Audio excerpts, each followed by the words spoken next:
Hi, I'm Kathy Smith, Director of the Fox Rothschild Center for Law and Society here at Community College of Philadelphia. Today's perspective interview features David Travaskis, Pro Bono Coordinator of the Pennsylvania Bar and Center Advisory Member, speaking to Beth Specker. Beth Specker is the Director of the Rendell Center for Civics and Civic Engagement, which embodies the commitment to civic education of former Pennsylvania Governor Ed Rendell and Third Circuit Court of Appeals Judge Midge Rendell. The Rendell Center is a frequent center collaborator, and we're excited to have Beth here today.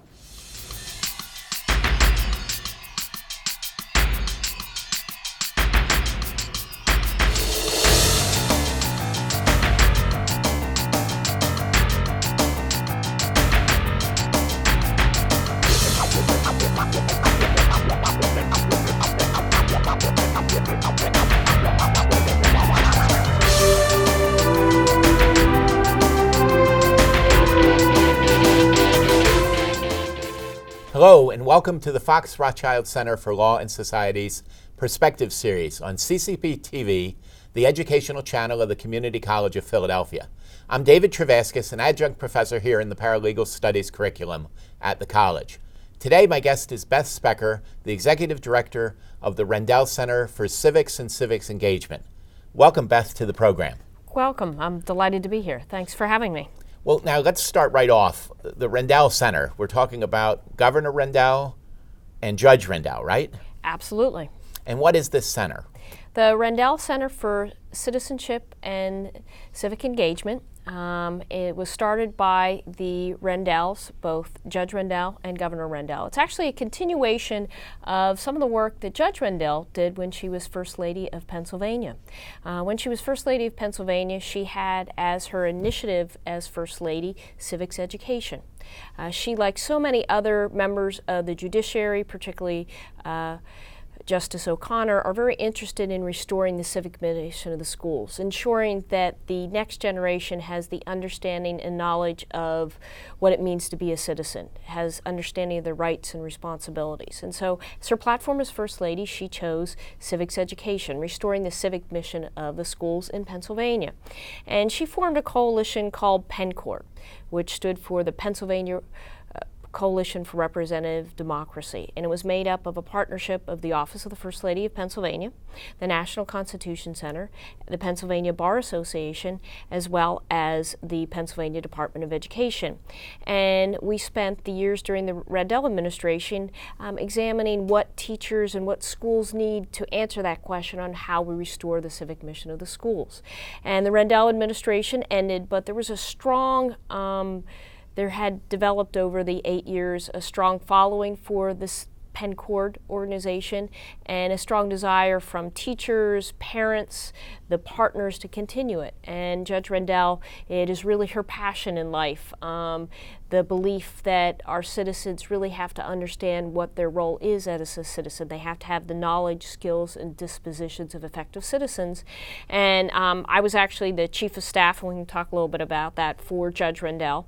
And we continued for a year at the National Constitution Center, PennCourt, and then the Rendells decided that they wanted this to be somewhat of their legacy. And so they joined together to form their own organization, the Rendell Center. And we have sort of a three-pronged platform. And the first is to work with teachers, provide teacher education, teacher professional development, teacher content. So one of the things that we discovered during PennCourt that teachers are looking for additional background information, additional content knowledge. They know how to do lesson plans, but in their academic career, they hadn't spent a lot of time studying civics or studying government in depth or studying American history in depth. The average social studies teacher probably, say you're teaching 5th or 6th grade, maybe you had one American history course in college and maybe a social studies methods course, but they're looking for additional content. And that's the same for the high school. So we're spending time on teacher professional development. We've also developed a curriculum. Judge Rendell and Governor Rendell are very interested in the younger students, particularly K through 6. And Judge Rendell, as well as a number of curriculum writers, have been working on something that we call We the Civic Kids, which is a civics curriculum tied into literacy. We found a strong tie between literacy and civic education. You give me any book of children's literature and I can show you how it tells a civic story. So it's not an add-on for the teachers. We're infusing civic education into what they're doing, particularly in the elementary school classrooms. And then the third sort of leg of the Rendell Center is public outreach, public programs. We do a contest for 4th and 5th graders called the Citizenship Challenge every year. We do some law day programs with legal scholars, the bar associations, and then as well as some public programming in some of our partner organizations such as Arcadia University. Wow, that's a lot. Yeah. Now, I know that civic education is not tested. In this era of high-stakes testing, we test math and science and reading. How can you get schools to focus on civics if it isn't tested? Well, it's one of the reasons why we have an approach in tying in with the younger grades as well as tying in with literacy. Looking at civics education, when students are taught to read and taught to ask questions and inquire, it shows that their reading scores go up. So we have to show to schools that there is definitely a need, and a lot of what was done during the Rendell administration as her platform was to show that students are lacking in an understanding. In the last civics exam that was given, the national testing, which is, it doesn't rate anything, but it was done in 2010, and 2/3 of students scored below proficiency in the civics exam. Other tests, only 1/3 of Americans can name the 3 branches of government.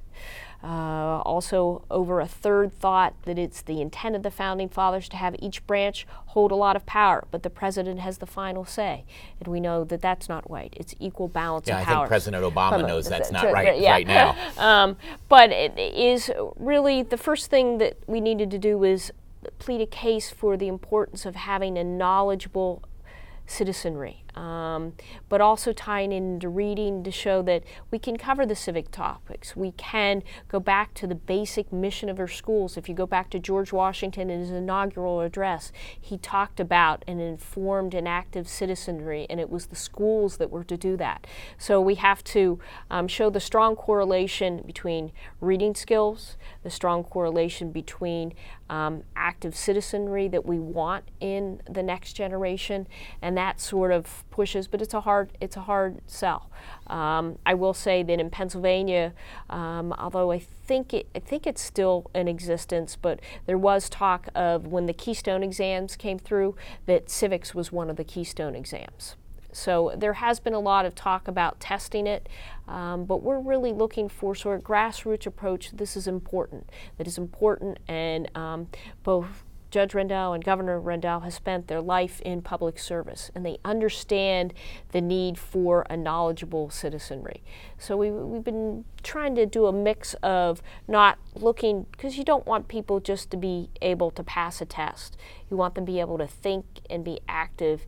That going back to the sort of the 3 pillars that was part of Penn Core, that you want a knowledgeable, they have to have knowledge, the skills, and the disposition. So that's what we're working to build in the next generation.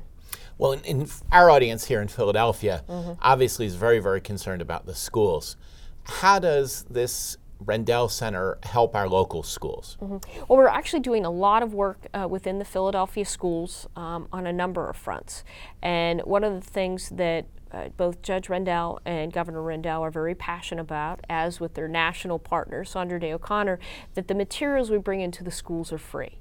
And so we've done a number of pilot programs with our curriculum that has been written. And so that's free in the schools. Plus, we're providing professional development to help the teachers utilize this curriculum. So the schools in Philly that are lacking materials and resources, we're providing materials and resources. When we go into school, we provide a civics library. It's so sad. You go into some of the schools in Philadelphia today and they don't even have a library. And so we're tying also what we're doing into the reading prompts that they're doing. So we're trying to enhance the teachers' ability to work with the schools. We're trying to enhance the materials that the schools have. And we really feel that it does a number of things, and there have been studies done that it, as I mentioned before, it improves the reading levels. It also improves the school climate. It improves the positive behavior of the students in the classrooms because we're working with them, we're engaging in a dialogue with them, and that leads to a more positive climate in the schools, which also leads to improved test scores. Now, you were talking about having a lot of partners both on the national and the local level. Mm-hmm. Who are some of your partners that can help the local schools here in Philadelphia?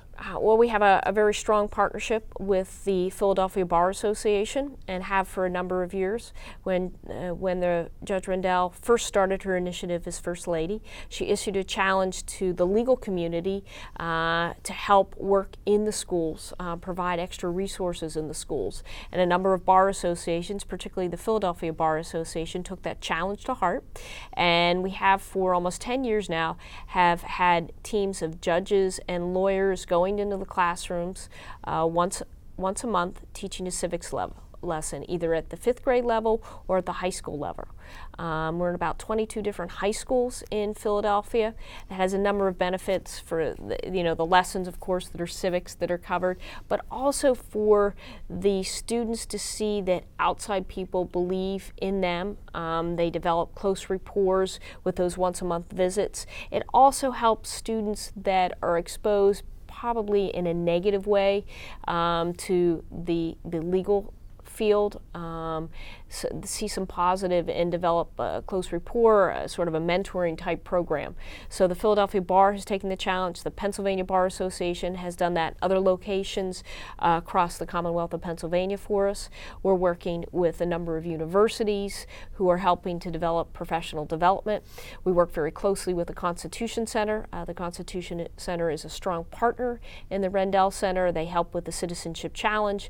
We also jointly together do a number of professional development workshops for teachers across the city, which are typically free to the teachers, trying to give them that training without additional costs because we know of the financial conditions within Philadelphia. And also to show to the schools in Philadelphia that there are resources out there that want to help and support them as they go about their difficult task in this current economic climate. Well, it is interesting that you're partners here. So let's start first with the governor. I mean, he was mayor of Philadelphia, he was the district attorney. Clearly he has a great commitment to Philadelphia, and now that he's no longer governor, his office is back here in the city.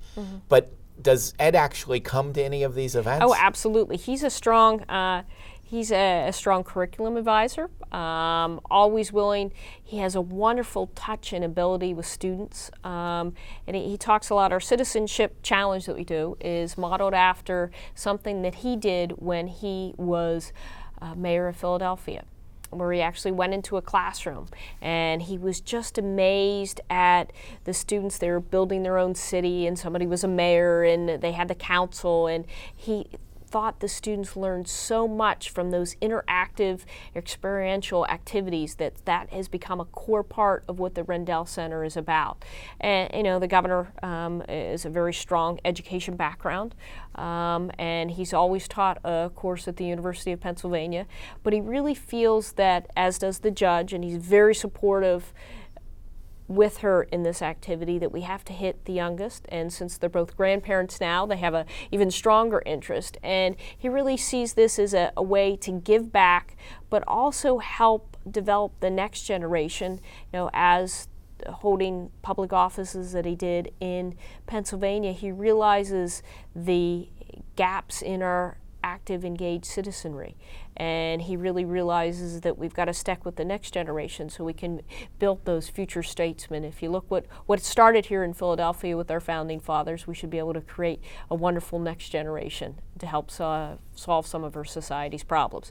But both he and the judge, the Citizenship Challenge starts as an essay contest and video contest, and then the top 10 teams from the basic entries then come to the Constitution Center, and they have to do an oral presentation before a panel of judges, and that has consisted of the judge, the governor, the head of the National Constitution Center. So it's amazing to see these little 4th and 5th graders up there on stage being questioned by the past governor of Pennsylvania. But he takes a very active response and is very instrumental in designing the programs, as with the rest of the board of directors of the Rendell Center. They want to have active voice.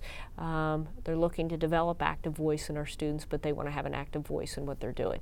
But this is really Judge Rendell's, this is really her baby, if I can say that. She has been on the national stage talking about this, dialoguing about this, and she really feels that this is something she wants to leave as her legacy, and they both do. They believe very much in the youth of Philadelphia, the youth of Pennsylvania, and they see this as a way as they can give back. Now, as I understand it, her interest in this actually came out as a solution to a problem, because when she became First Lady of Pennsylvania as a sitting federal judge, she sits on our Third Circuit Court of Appeals, as a sitting federal judge, she couldn't do the traditional First Lady activities. Yeah, and throughout their life together, she cannot participate in any of the political activities, cannot participate in the fundraising activities, and she was looking for something for her initiative as First Lady. But I think she was drawn more to, she really felt that this was a need. As a federal judge and as a district judge, she really saw that people coming into courtrooms really didn't understand how the legal system worked. And she, like so many people, as you are, Dave, are very passionate about passing an understanding of how our judicial system works. And I think she was more propelled by that than it was a great opportunity she had, as she used to term her bully pulpit. She had her opportunity to talk about this issue of importance. Now, you talked about these citizenship challenges. Can you share with the audience just what a couple of these challenges have been? What have the kids actually been asked to do? Well, our first challenge was, it's usually a constitutional issue, and our first challenge in 2013 was should the amendment that requires that the president be a national born citizen, should that be changed or modified? And it was very interesting to see some of the rationale. They were about 50-50 split that it should stay the way, that they must be a natural born citizen. The other 50 said no, they could be from somewhere else. But it was great. The essays were very, very well written for 4th and 5th graders. And then their oral presentations, they got a little creative with that, but they were a nice, substantial arguments. And this ties in with what we were talking before about literacy, about writing skills. So here they are looking at a constitutional question, which has been debated down 200 plus years. So they're looking at a heavy question, and then they're having to articulate their views in writing, and then have to stand up and answer questions about those views. So there are a number of skill sets that are developed within the students. And we had a wonderful blend of inner city schools mixed with suburban schools and private schools participating in our first contest. And so we'll be looking at a constitutional question this year because of the gubernatorial election. The 2014 challenge focused on voting and how can we increase voter turnout. So hopefully the students will come up with some great solutions, and maybe they can be implemented for the presidential election in 2 years. Now, this idea with the Citizenship Challenge is not an individual student, right? These are teams of students. Teams of students, yes. Mm-hmm. And so how big can a team be? We usually look for 3 to 5 on a team. Okay. And then last year, how many kids participated in this? We had 150 schools participate. we had 10 top teams, and what happened was there was a team from a class, but we brought the whole classroom to the National Constitution Center. So we had 300 teams at the final, 300 students at the finals. Wow. And that was just from the 5 county area. So that is limited to Philadelphia and the 4 surrounding counties. Yeah, correct. For the moment, hopefully. At the Rendell Center, we're in our infancy. We're trying to really branch out and discover what we can do that would be a productive experience and help the youth of Philadelphia and Pennsylvania. So we hope to grow that throughout the years. Now, this emphasis on young people and the focus on literacy, I know you've done a lot of work at taking pieces of literature and developing mock trials and other court-related activities out of those. Are there any examples you could share with our audience? Well, we've done an awful lot with mock trials, and as with the Citizenship Challenge, one of the sort of fundamental beliefs that we have is that the students actually learn by doing and by modeling and getting them involved in the exercise versus just giving them something to read and memorize. So in some instances, we've had the students actually design and write a mock trial. We've had classrooms read, for example, Goldilocks and the Three Bears or Sly Fox, and then after they've read that, then the teachers in the classroom and our Rendell Center staff work with them to design a mock trial, and then they actually put the mock trial on. We've had a school, one of the local schools does every year, they wrote and put together a mock trial based on The Lion King. And what we've been able to do with our partnerships with the courts, particularly the federal courthouse, is bring the students actually to the federal courthouse, and they'll do their Lion King mock trial in the courtroom. And it provides just such a fantastic opportunity. They actually are, they represent the lions, and we have some of the students are judges, and it's a fantastic experience for the younger kids. But what we do is we're taking a work of literature, and any work of children's literature has a good conflict in it that can become a civics lesson, can become a mock trial, and then put them in the courtroom, and they're just learning on so many, many levels. For high school students, we've also looked at a lot of the current cases regarding cell phones, internet searches and seizures, and we've able, with a wonderful team of lawyers, and Dave, you've experienced, and you may be able to comment on, we can take a case that has been heard at the Third Circuit, and then we have students act it out in their own sort of mock appellate argument. So the students are talking about something that they really understand and are trying to process, cell phone usage, or what can they put up on the MySpace, but they're learning constitutional law, First and Fourth Amendment issues. So what we're trying to do is bring the constitutional to life for the students so that it's not just isolated words, but it really has meaning in their day-to-day lives, and they're able to apply it, not only in that situation, perhaps another situation. So you have the focus on the elementary school with your competition and with these curriculum development. You have the high school programs that we've talked about, but you're also doing a lot of work with not only teachers in your professional development there, but you're also working with pre-service teachers, the people who are in schools getting ready to be teachers. You're working with local colleges who are training the next generation of teachers. What are you doing there, and why is that important? Sure. Well, one of our strong partners is Arcadia University, which has a very strong school of education, and they have been at the forefront of the initiative from the beginning. And one of the things that, as I mentioned before, typically a social studies teacher that's going to teach either K through 12 maybe has only 1 or 2 history courses that they've had to take.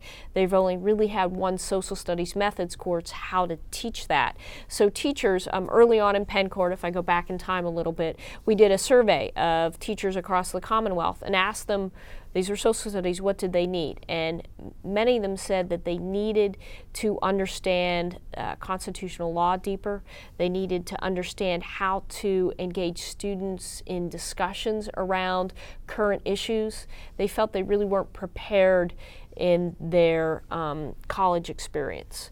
So one of the tasks we've done is to design professional development workshops that bring real-world case scenarios and show teachers how to utilize them in the classroom, provide lessons in constitutional law, provide maybe stronger American history content, taking teachers to locations that they hadn't seen before, and provide vivid instruction by historians. Give that additional content.